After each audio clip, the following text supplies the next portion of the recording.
in the program, they've got me as a Sindi Mqutheni from Zambia. I actually will not correct that because we are Africa and we are one. So I am from South Africa, but I'm representing the African continent. Well, I'm an entrepreneur from South Africa, and I'm shareholder and director of an IT business.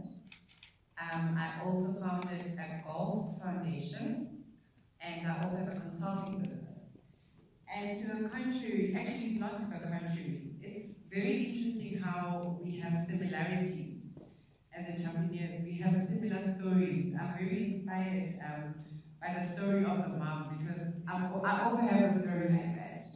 I'm raised by a single parent who was a manager at Woolworths, who, when I decided to go into business, was very much against that idea, because ideally you go to school so that you can eventually work for somebody and earn a salary. So, we have those similar stories, and it is very profound that we fought against that type of mentality. We actually became greater than what our forefathers have been. So I certainly resonate with that story. What I wanted to share with you today, my story, of course, as being an entrepreneur, but also just to talk about what the plans are in South Africa. I'm going to quote our former president, Nelson Mandela, speaks about education being the only way or weapon you can use to change the world. We have representation from the NYDA, which is the chairperson who spoke about the plans that South Africa has.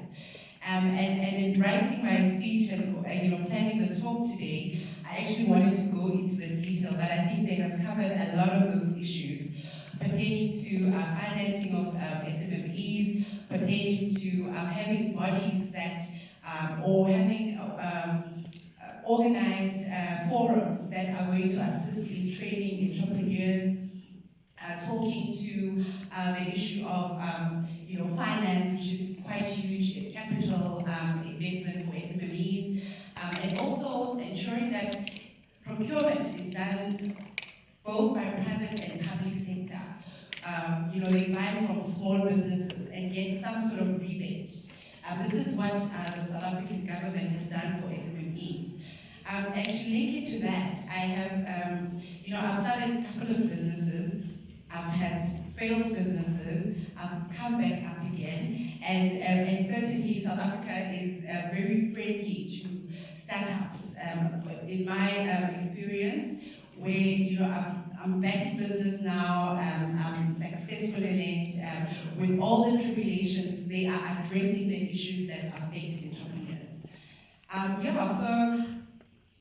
So I'll just go through a little bit of just maybe 1 minute. Okay, time. Okay. So just to wrap that up, I think the conversation should be around South Africa being the gateway to Africa.